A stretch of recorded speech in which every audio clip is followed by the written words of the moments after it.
Hello everyone, it is Christine here and I'm excited because I've got an amazing free resource to share with you in this video, as well as a fun project that I'm going to be doing that you can all join in with as well. And I'm planning to do this project as premieres where you can join in the live chat if you're available at the time that I'm going to do them. So more about that a bit later, but this, what you can see on this side has something to do with that project. And I think this project is also going to work fabulously to dovetail into other projects that many of us have going, like the Roxy's Journal of Stitchery Field Notes, but also those of us that are working on quilts, which incorporate slow stitch elements into them. But first of all, I wanted to talk about the free resource, which is a fabulous website for anyone that's into embroidery, slow stitch, crochet, cross stitch, lace making, you name it. It's got amazing free resources. So I'm going to bring my iPad down. And of course, the lights are not going to want to be my friend, so I'm just going to tilt it up a little bit. And I might just zoom you in a little bit. I'm standing up so I can see easily through my screen. And so it is called antiquepatternlibrary.org, and I'll include a link to it in the description below, as well as a link to the particular resource that we're going to be taking a deep dive into today. And as you can see from this front page, it's just got a whole massive selection of antique and vintage designs that have been digitized.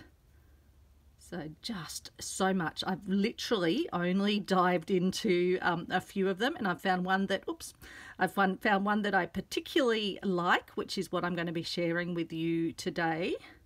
But just have a look how much there is, and each of them have a PDF and a details page that goes with it. So let me take you to the one that we are going to be having a look at. Oops, I'll just search on it. So brick. Oops.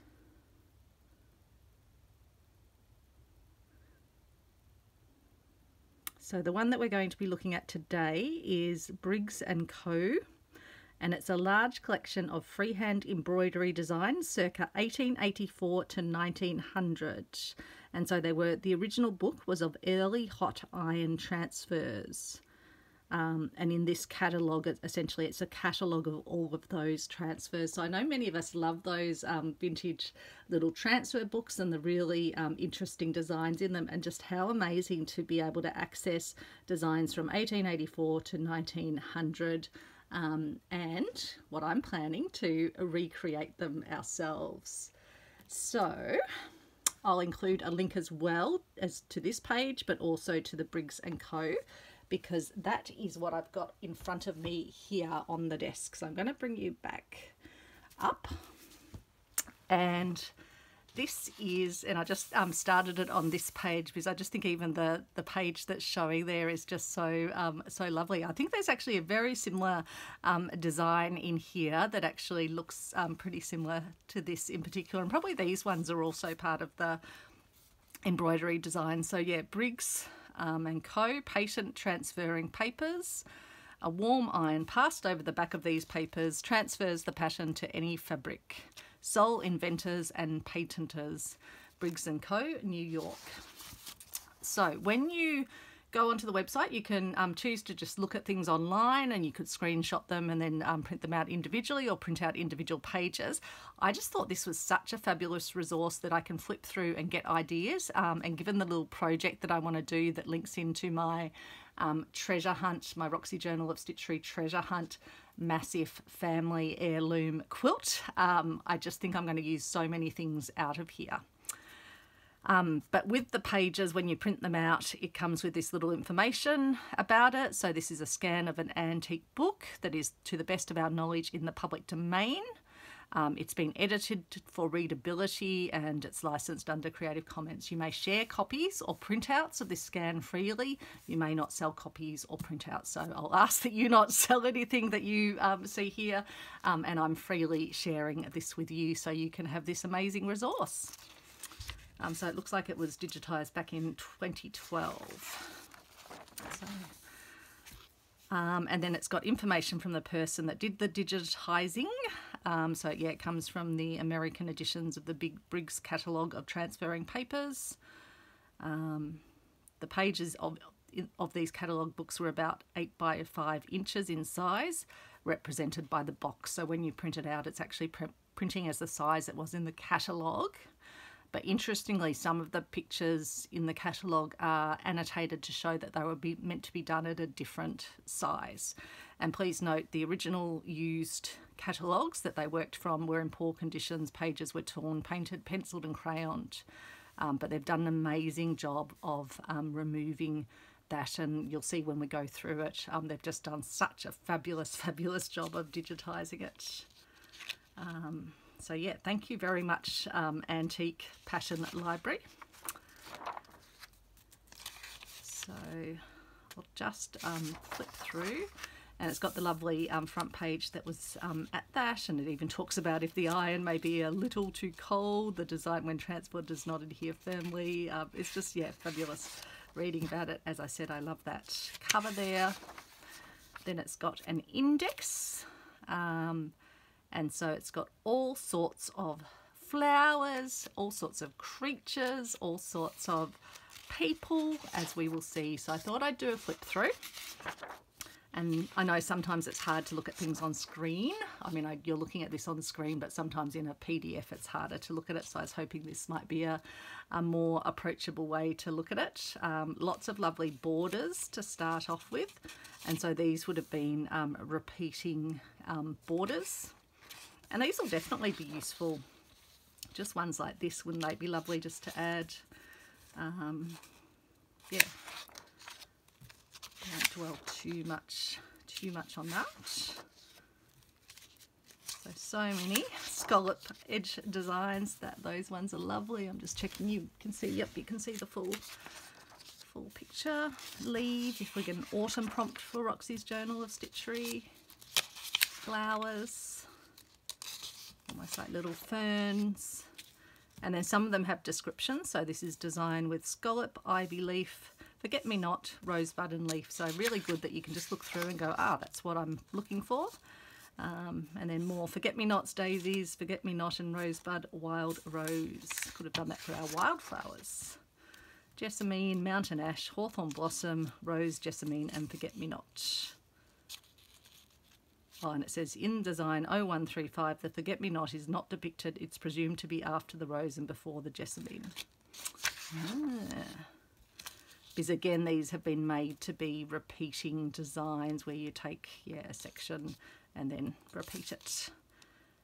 Some more beautiful border designs, but again, an individual element could just be, stitched, which I'll get to shortly, how I'm planning to work on unworked doilies or little mats, and to stitch these designs into them, and to invite you to join me in doing that as well.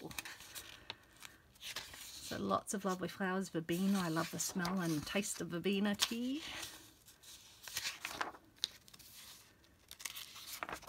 So beautiful little flowers. I almost thought they looked like fuchsias, but it says, rosebuds. Yeah, no, I can see them as rosebuds.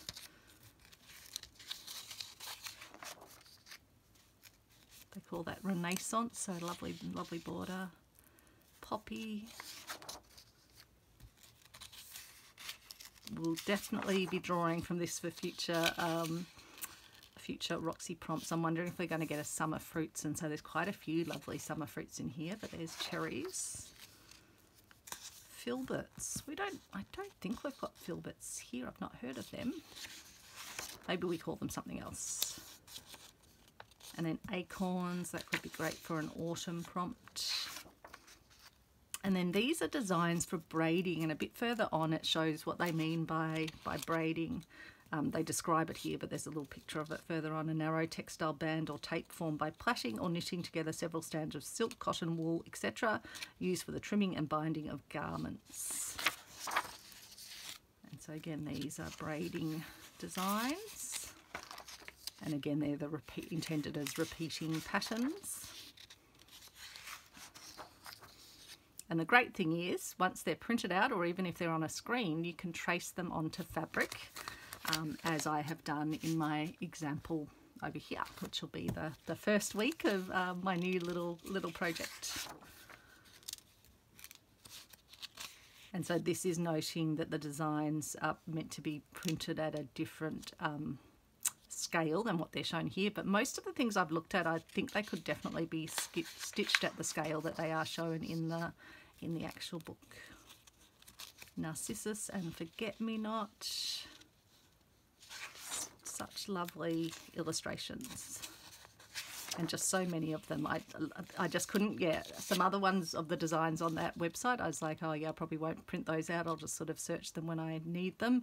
But there was just so much in this that I thought, wouldn't it be great just to have it as a resource book on my desk? So I think I'll probably end up binding it or putting it in a folder to make it easier to keep close by. Oh, there's those beautiful fuchsias. And so some berries, because I just have a feeling we might have a berry prompt, and we might even be able to do something wintry for those of you that have a Christmas winter. For us, it's actually a summer Christmas.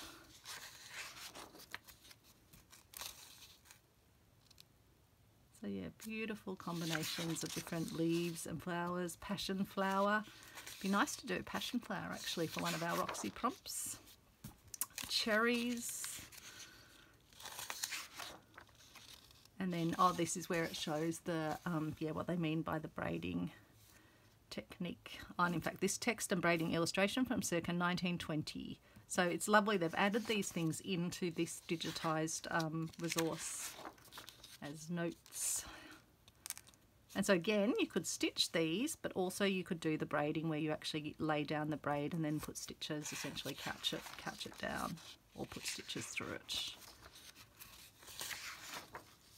I love this, this little boat. I think I might need to actually incorporate that in our upcoming project as well.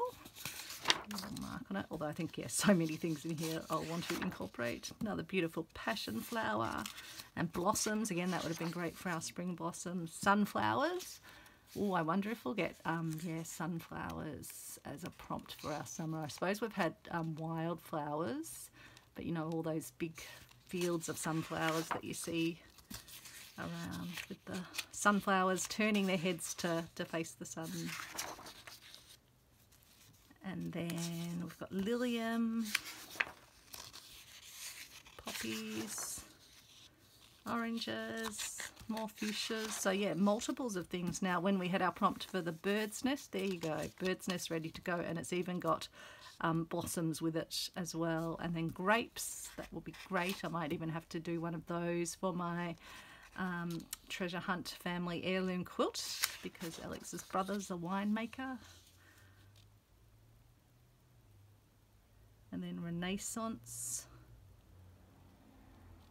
a band for curtain or portiere,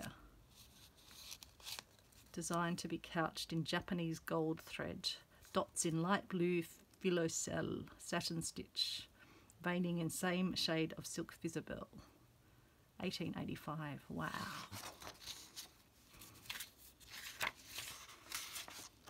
So I don't think we would be having that many doilies left around that would have these designs stitched on them from that time, you wouldn't think. So it'll be great that we can recreate them. And we'll have to make sure we put our names on the backs of them, or label them somehow so that they do know when they were made and who made them. This wouldn't it be lovely if we had that for the things that we find in vintage stores and op shops. Sunflowers, again it's a repeating border design, but it's quite a large one. Large poppy, lilium, dahlia or dahlia, however you say it, maidenhair, fern and fern. I do love my ferns. And then we've got some little figures, a scroll with children.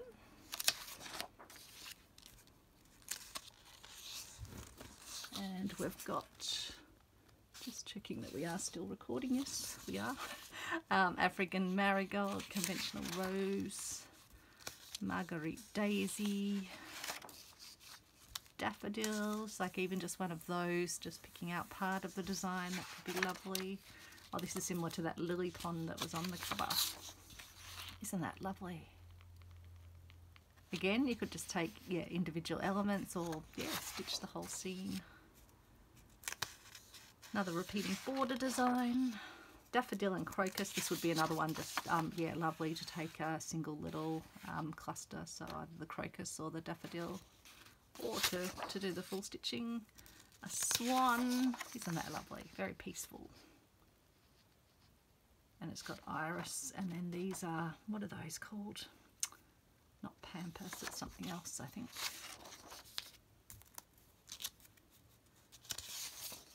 And then another repeating border design. Some more beautiful iris. Conventional rose. Cornflower. Jessamine and forget-me-not.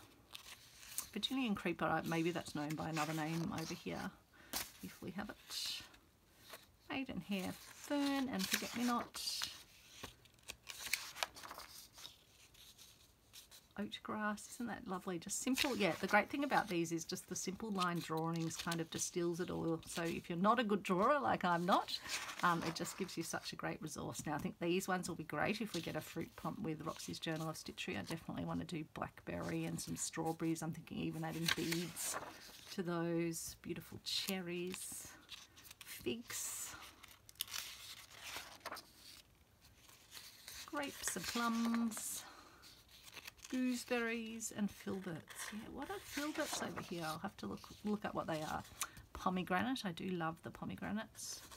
Such an exotic looking fruit. Apple and pear. And again, you could combine things like these with things like applique to add your pear on, but then do the stitching. And I just love how the leaves have been nibbled out.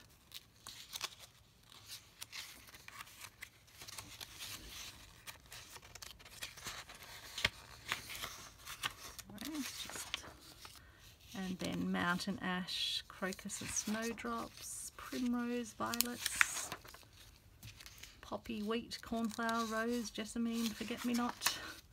Lots of different combinations of the same flowers. So it's just great because it'll mean whatever sort of size you have or what orientation, you can probably find something. Tulips, love tulips. They have corner ones and then sort of more cluster ones.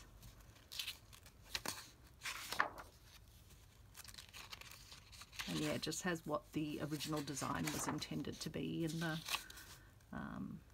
even if it's not the size that's shown. So if you see that indication, that means it is meant to be a different size. But you can decide whether you sort of increase it, or you could do that on a photocopier or on a printer computer, or whether you just work with it like I'm going to do, probably at this scale. I haven't seen anything yet that I don't think I'd be able to stitch at this scale.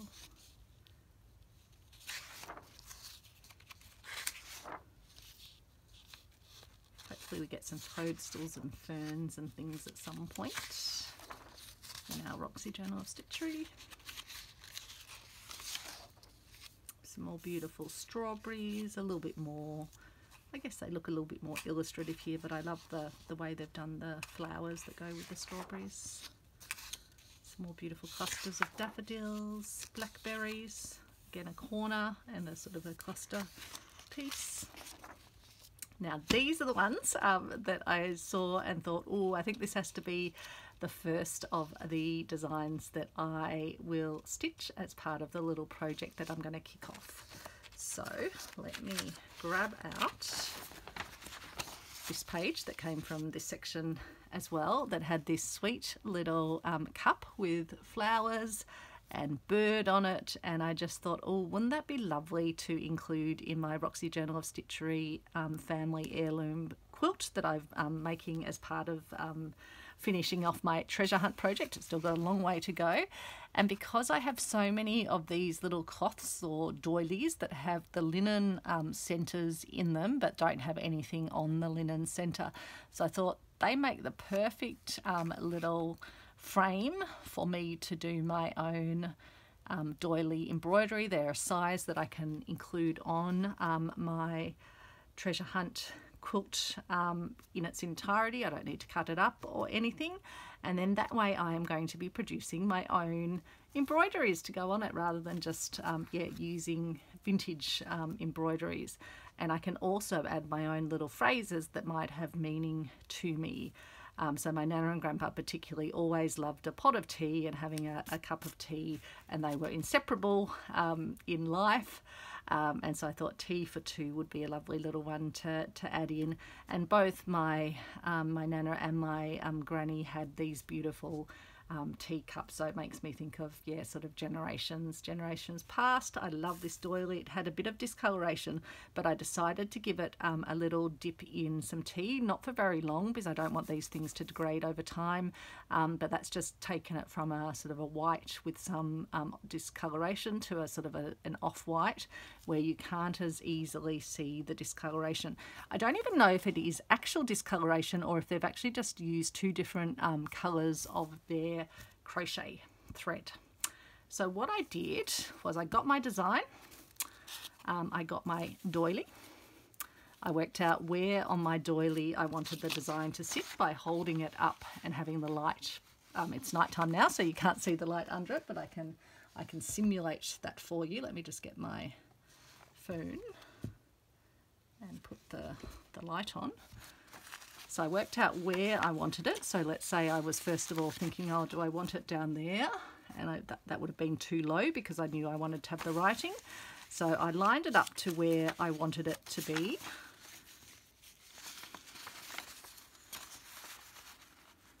And what I did was use just a couple of the little quilty clips to clip it onto my paper. And then I got some Scotch reusable tape and stuck it up to the window. Take the light out of the way so I don't blind you, hopefully. And I used my friction marker, which is a heat erasable marker, to trace it with the light behind it so that I could see the design, to trace around it and to trace the design on. So I put some tape across here against the window and some tape across there. I'll probably even put a little bit more because it did just move a smidge, and that's why when I finished it I just had to sort of even up a couple of my lines. Like I just think I didn't do the neck and the head of the bird quite well, but when I'm stitching it I'll just have a look at the design and just get that slightly more graceful neck on my bird. So once I was happy with that traced on, I then wrote how I wanted the words to be. So this is in my own writing. You could print it on a printer if you weren't happy with your writing, and again trace it through from that. You don't have to have writing, you might just want to do the cup.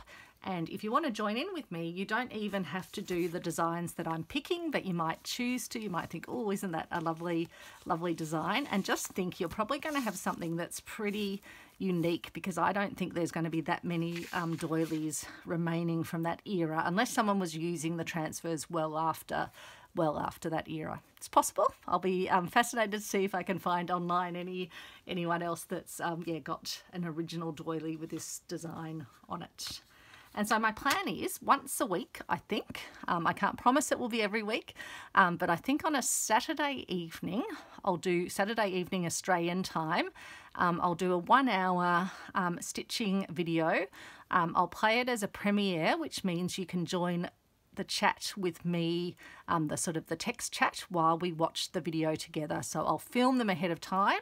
I'll load them up as a premiere. You can set a little reminder to be told when it's going to play, and then you can come and join online, and there's a little live chat where you'd normally put a comment in. There's a little sort of toggle box where you can get to live chat. I'm not sure if it's the same on all devices, but most folks, when I used to do these as part of the Stitch Along, were able to find it okay. So shout out if you have any problems with that. But I'll post about it probably in my community pages.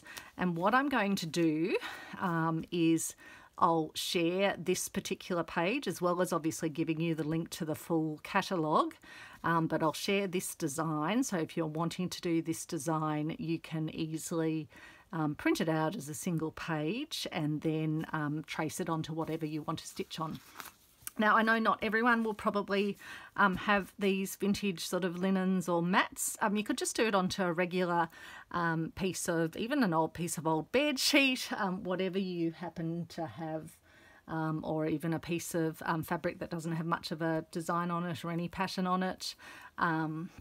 Yeah, it's going to be lovely regardless, but I just really want to start making use of some of these vintage linens, and this way I can put them on my heirloom quilt, and they can be beautiful in their own right, but made even more beautiful, hopefully, by the designs I'm going to stitch on them. And I'm hoping something like this can be about an hour of stitching. We shall see in the first episode. I'm so eager to actually get stuck into it and start stitching it, but no, I'm going to have some restraint and wait for when I'm filming the first of those videos. But I'll try and get this filmed this week, and then that way it can, yeah, the first stitch along and live premiere can be next Saturday, I think, Saturday night Australian time, which will be, I think it will be like Saturday during the day UK time. I think it might be a bit too late in New Zealand, so I'm really sorry, Paula. I don't know if we get to a better time or not, but I'll play a bit around with the times. US, I think it could be sort of, yeah, like early morning, I think. Hopefully I've got that right. So yeah, that's the plan. So have a look in my community pages. I'll aim to link to that from the description as well, but otherwise with my channel you should be able to see a box for community, I think, over to the right. But if you don't want to do a teacup but you still want to take part, you can pick any design that you want to stitch yourself, or just bring your stitching along, or you might just want to join in the chat when the premiere is playing. So I think that's going to be super duper fun. But I'll keep going through. Oh, and for those of you that, I think I did say that earlier, for those of you that are taking part, I think Corinne's got her Just Because quilt, and the lovely Kate from the Nest, she's doing a quilt. Dottie B had been doing her Cantha quilt, and she's doing the Just Because quilt. I've got my Treasure Hunt quilt. So there's lots of slow stitchy quilts going on, and lots of us are including vintage type inclusions. So this way you can get something that also goes with your colour scheme, because that's my other excitement about this. I've got lots of lovely doilies, but they don't all go with my Treasure Hunt colour scheme, which is burgundy, green, gold, sort of tone. So I'm thinking with this I can probably do a goldy yellow around the cup, green for the foliage, burgundy for the flowers, and I might do gold for the bird as well. I think that would work. So we shall see, and I'll work out what the other sort of, yeah, embellishments and the other lines would be done in. But that way you can tailor to your colour scheme. So there's some other lovely ones in here as well. There's obviously, yeah, that one there, and that's even got a little butterfly if you were still struggling to work out what you want to do for your Roxy Journal of Stitchery prompt, although it's less sort of field notes, it's more sort of decorative. You'd often see these on placemats or tea towels or other things. And I'm really interested, and I've just been doing some reading, which we might focus on in our first episode of the Stitch Along, about the history of doily and the different spellings, because I know some of us have seen doily holders that don't have the typical spelling that we're used to today, like this D''Oyley'. So we'll touch on that at some point in this little project as well. But I'll keep flipping through. So yeah, Japanese dishes. So aren't they lovely? Like, I think I would like to do some of these as well, because I just love birds. So this is just a reminder of that's the page where my tea for two goes back in. And teapot, again, that could be lovely. Plates, vases. Just make sure you can still see. I haven't moved the pages too much. Jugs, vase with plate. Again, lots of lovely little butterflies on that. And so then we've got smoking caps. So these are illustrations for smoking caps. It has been said that during the Crimean War of the mid-1850s, English soldiers picked up the habit of smoking cigars and cigarettes. They also began wearing loose clothing similar to the Ottoman Turks when relaxing in the privacy of their homes. This practice is called wearing mufti. Some authors have written that the fez-like smoking cap was used to keep the smell of smoke out of a man's hair. It also kept a man's head warm in a chilly room. So there you go. History is embedded in these things, isn't it? We'd probably look at a design like this and think it's just a lovely wreath, which I think it could be very happily used. But to know that these are round designs for smoking caps. Again, verbena and cornflower. I love the blue of cornflowers. Another braiding design. Some more braiding designs. So these could be lovely for even like Christmas sort of wreaths or other season wreaths, a sort of more autumnal. A more harvest theme with poppy and wheat. And there we go. So those of you that are struggling to work out what you want to do for your butterflies, that one even looks more like an insect than an actual butterfly, and so does that actually. But there you go. You'd have an immediate page and you could just put some little figures. Sorry. Excuse me. That was me sneezing. And I could just tell it was coming. You can put some little figure signs around those. Birds, I'm going to have to do some. There's a tiny little butterfly. I think this bird's trying to get down to it. But I love birds, particularly the flying birds that you get on doilies. So I think there's some further on as well. So these are suitable for cushions, footstools, banner screens, but they would have been bigger. So yeah, it's giving you the dimensions. And again, I'm not sure what these little indications are, these little dotted circles.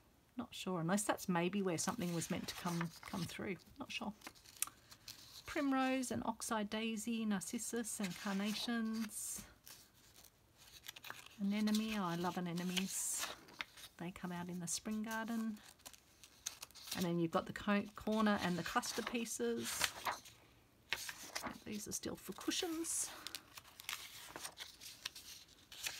So I wonder if it was the same artist that worked on all of these, if they were just madly drawing flowers and plants all day. And they didn't have the internet like us to kind of look up to get it. I guess they'd have to look at, encyclopedias or other resource books, or just go out into nature and look at that. I suppose that's the period when there were all those, botanical books and things that have those amazing botanical illustrations that we love now. But they simplified it down so that it can actually be done in stitch. This one's beautiful. I can see me doing mountain ash and birds, or even just picking out one of the birds. Again, these are suitable for cozies, whatever a cozy was: a cushion, a chair, a seat, and tidies. Would have tidies been little bins? I don't know. We've got birds, so bittern with reeds and flamingo. Saw so many birds today. We went down to Phillip Island for lunch and to take Travis for a play at the beach. And there were so many. There were geese, and there were these quite large birds as well. There were pelicans. They were all out. And we've got volvulus. Not sure what that one is. Looks more like a what we call, is it morning glory? Not sure.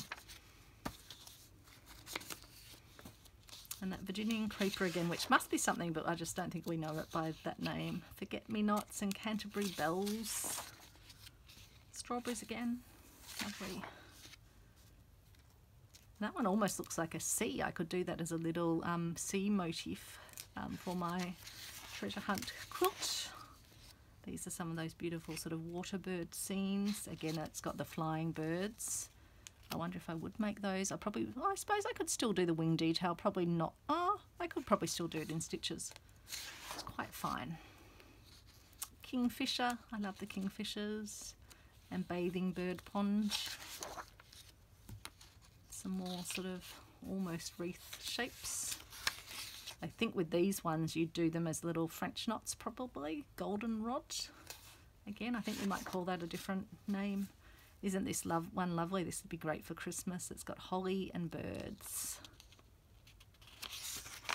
I have to make a few doilies for the Christmas table and put my, I'm going to have to get some little labels done, and I might get labels done that I can also add a year to, so I might get them as like 2202, and then I can put the year that I've stitched it on, maybe stitch that on when I'm doing it.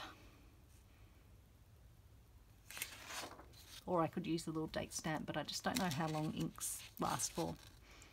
Not sure. Let me know if you put your labels and dates on things that you stitch. So these are quite detailed designs because they are actually meant to be done larger. Sweet little owl. It says aesthetic design, so it's less sort of, yeah, less technical. It's got the oak and everything's obviously not quite in proportion because that wouldn't actually be that size. Again, lots of butterflies featuring. More ferns and butterflies. Fuchsia and ferns, lily. And then you've got a water lily scene that sort of wraps around the corner. Begonia. There are more things than just all the flowers, so I will get through because I think it is good to give you a proper look. And as I say, this is one of the better, I haven't been through all of the site, but this is one of the things that really grabbed me when I looked at it. More sweet little birds. More here as well. And these are for pinafore, canner's apron or smock. Full apron that covers the chest and waist. So I guess this would have been maybe for the little top piece. And maybe this would have been for like the bottom section. Oh yeah, and it gives you some designs, some half aprons and bib designs. So yeah, maybe these would have been the pockets that went on. So obviously they'd be intended to be larger than this, so again you could think about whether you wanted to make them a larger size or try and sort of do them in this size and adapt them. Because the good thing is if you're tracing them you don't need to put all the detail on. You can kind of be selective or use parts of the design, or as I say you can expand them out to whatever size you want them to be. So these are all apron designs. These are suggested reading for slippers. So this is slipper making, and they've included down here an illustration of slipper making from a 1920s newspaper clipping, so a later clipping. So again, yeah, just fabulous little designs and little moments in time. But again, you could adapt these designs to other things. And a braiding design.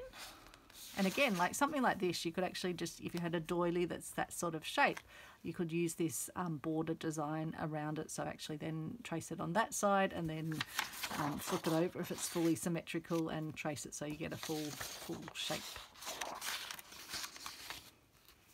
Look at that, a fox hunting. I don't think I like the hunting design. What's that? Is that? Oh, that's a foxtail. I don't know. I don't like that one. I'm not sure how realistic their kangaroo is. I don't think the person that drew that had seen an Australian kangaroo, which is probably the case. But certainly the plants do, evoke the plants that I know of. Toilet bag, toiletry bag or makeup purse. Or even a sweet little envelope as well. It's got even a little edging that you could do. These are called bed pockets. A small bag in use during the early part of the present century hung at the head of a bed at night in which to put away things which might be wanted before morning, or as a receptacle for the watch, purse, handkerchief, etc. in place of poking them under the pillow. 100 years back, bed pockets were used quite extensively. It is customary yet in the South to provide visitors, especially fussy people and particularly old maids, with bed pockets. They are arranged in fanciful shapes and hang by cords or ribbons from the bedstead. They are usually embroidered with the injunction to the burglar: step softly and don't disturb the sleeper. So they put that saying. Does that mean what? They put the saying on it with the injunction, I guess. Step softly and don't disturb the sleeper. That's a bit scary. But again, I'm sure you could adapt these even to little scissor pockets, for example. They'd even be about the right size if you wanted to kind of, yeah, do a little scissor pocket. So we'll have a ponder. Might have to make one because again, I just love these references to the past. A splasher, a linen cloth designed to be placed at the back of the washstand to protect the wall from being splattered. So these are splashers, and this would have been bigger as well. Isn't that a sweet little scene though? And just with these little sprouting bits at the side. And then maybe this would have gone in a little children's bathroom. It's got some children bathing. Again, lovely, even if you just took the outside design and put something different in the centre, of flower. Log frame scene, stork and kingfisher. And then pillow shams. So again, these would have been larger. So you could expand them because that's quite a detailed design there. Handkerchief wreath. So I guess these would have gone on handkerchiefs potentially. Get more handkerchief wreaths for initials. So I guess you'd be putting your initials in the centre of these. So they're lovely. And then it's got some initials. Now I think because this is just like the book showing examples of what's in the actual transfers, I don't think it'll have all the letters. But I think there's a few different types of monograms. I'm lucky because, yeah, I get some of my letters in it. In fact, it goes on, doesn't it? GHIKLM. Did they miss J? GHI. Yeah, normally we'd have J. And then there's some other ones. That's a lovely M. So yeah, variety in here that you'd be able to use for individual things or take an idea from. That's a lovely C. I think I might need to do that. The same letter C monogram is called an initial for a pillow cover in Needlework, a manual of stitches and studies in embroidery, 1885. So that's lovely. That would have been great when we were doing our monograms for Roxy's Journal of Stitchery. That's a cute little one actually. It's a little gardener, but I really didn't inherit the green thumb as much as my grandpa and my mum were green thumbs. So costume ornaments. So I don't think these ones are meant to be stitched, but I thought wouldn't they be lovely to add into, particularly if you're doing a design on paper. Like in a previous episode I've shown how you can use Canva to create your own designs using public domain images and then print them on fabric. So I thought that some of these could be fun to add to some little vintage, like a vintage haberdashery stitchy book or other designs. But I think they're using these to show how the different elements would go on the costume. So isn't that lovely down there?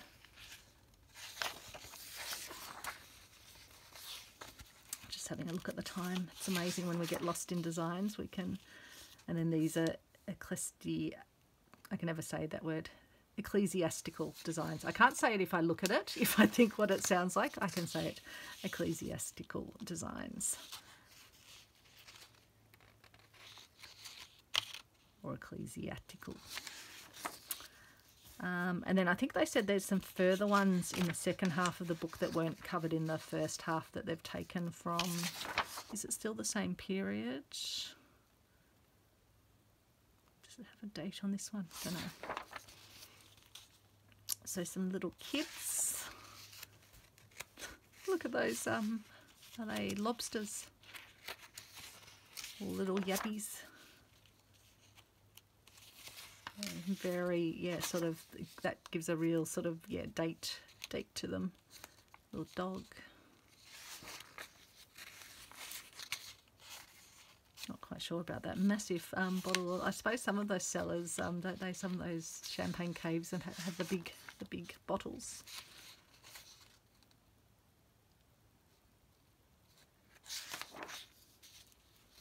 Not sure about that rabbit design. I'm not sure I'll be stitching the little kids. A chair tidy illustration.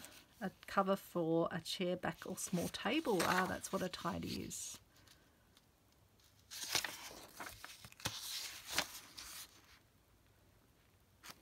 Tidy or splasher. And then these are Kate Greenaway village scenes.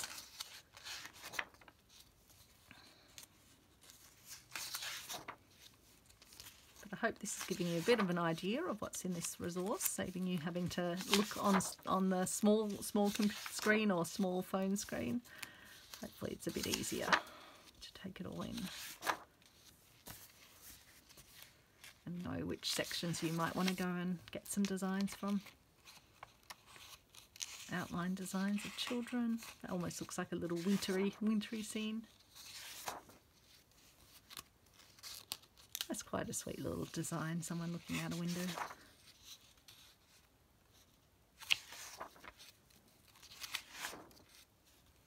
That must have been where a page was torn. Oh yeah, part of design missing. So I guess there would have been a boat or something there. I think, yeah, boat coming down there. Designs with children.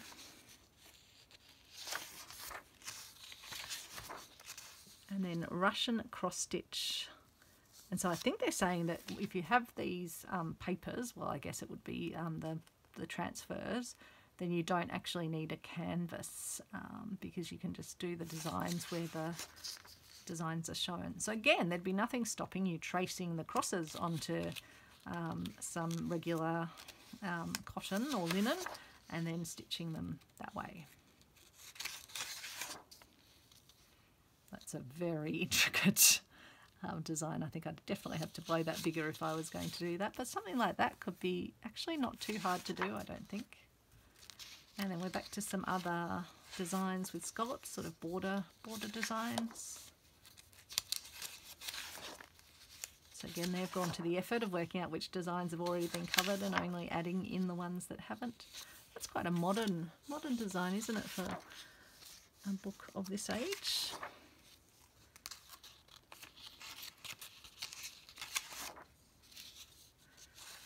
So yeah, I wonder how many illustrators worked on these designs. I wonder if they know that today their designs have ended up digitized on the internet. How could have they even conceived of that?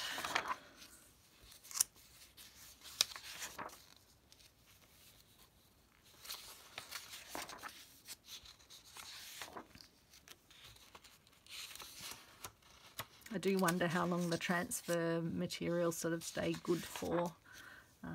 I wonder if there'd be any of the original transfers that are still out there and if they could even be used in their sort of transferring way, or whether you'd have to be taking a photo of them or a scan of them and then, yeah, then getting them. But the great thing with this is we know that it's public domain. It can be used for free, can be copied, can be shared. So that's why I thought it would be such a great resource for our little stitch along, where you may want to stitch what I'm stitching or select some other designs and come and join us in that.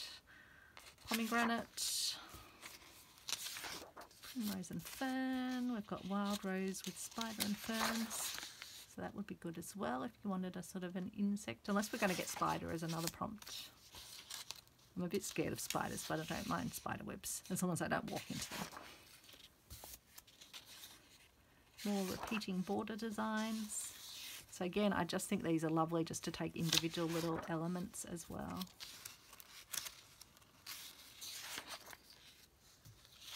For those that were wanting to do a dragonfly, you've got one there.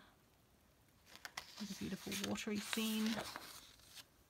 Some more designs for braiding. Isn't that lovely?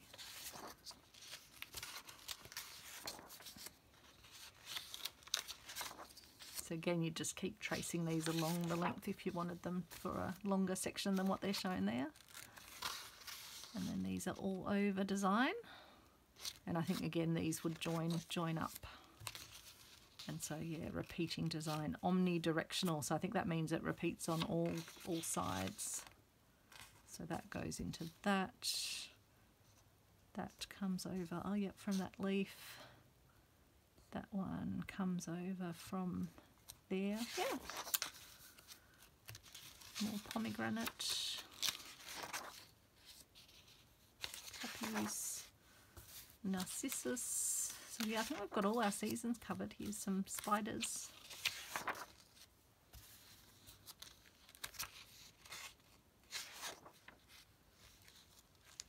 small motifs doily group. So again, these would be great for these sorts of doily sizes that I'm thinking of doing. So this will be a go-to section.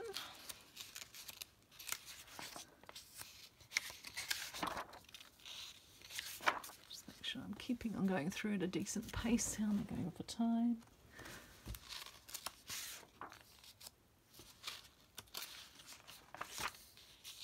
And Japanese fans, and again, yeah, beautiful little bird ones. So some of these could be lovely to include. In fact, some of these remind me a bit of my my granny on my dad's side. Like she had lovely little mirrors and little other things on her dressing table. Tennis racket and wild rose, and then dogs. I'll see if there's any Labradors. They're more shaggy dogs. But I suppose you could turn one of these into another type of dog. Cats. I know many of you love cats. In fact, I probably will need to do a cat for my Roxy's General Stitchery, because growing up I had a lot of cats. We had Cindy and we had Winky. So Winky was my very first own cat. Love owls. That's a parrot. Not sure about that one. These ones could probably be done smaller as well. Another lovely flying bird. Sun rays. Lots of flowers. Holly and verbena. Ivy and apple blossom. So again, perfect sizes for those sort of smaller little cloths. Linens.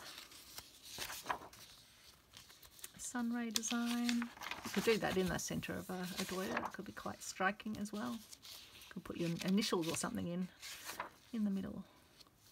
Toiletry bags. So again, these are sweet little designs.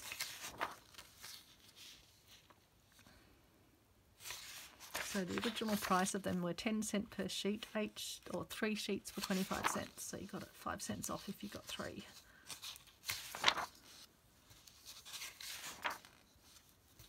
So I don't know if these ones at the back are later or if they're from that exact same time period. Because I think it's a compilation of two books, but I think they're both the Briggs books because they look like sort of very similar designs. Cyclamen. That one's definitely drawn a bit bolder or a bit firmer, or maybe it was just the digitisation process.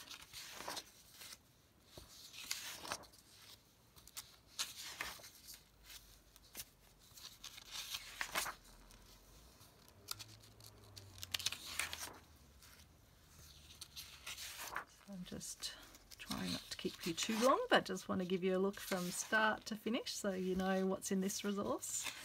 And if you're interested, I will do future, as I sort of work my way through the resource library and find other particularly good ones, I can give little show and tells if that's something you would like. Leave a comment below the video as well. So again, the corner and the sort of individual designs. Giving lots of options. Design for braiding corner. That's lovely. And then it says you can use it in combination with something else. So again, we've got lots of different spiderweb options with lots of different vegetation. Splashes. So again, these are the little towels or tidy or a splasher.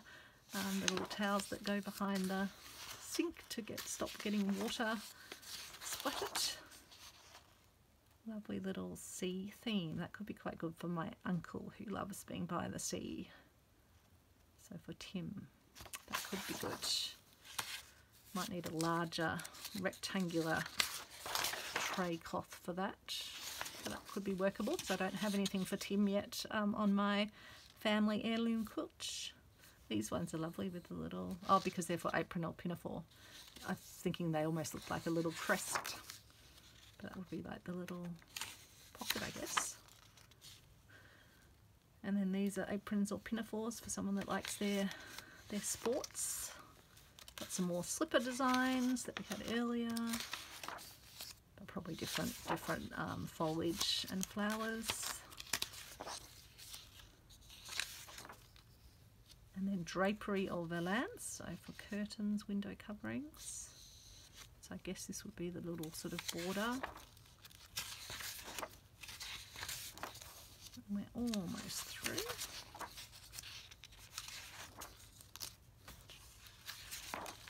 say almost, but there's still a little wedge of flowers. Some more lovely wreath designs, round designs, which they told us earlier would be good for smoking caps to keep the smoke off the men's hair and keep their heads warm.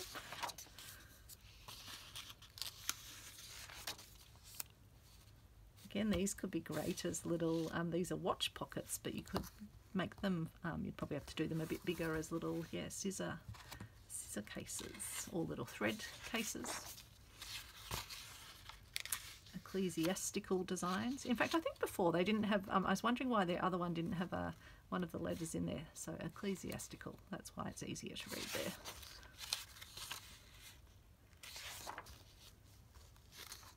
So yeah, they do have that churchy look to them.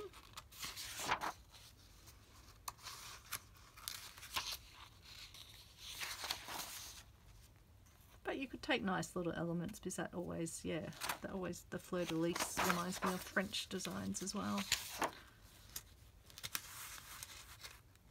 It's a lovely sort of monogram style. If your letters were S and,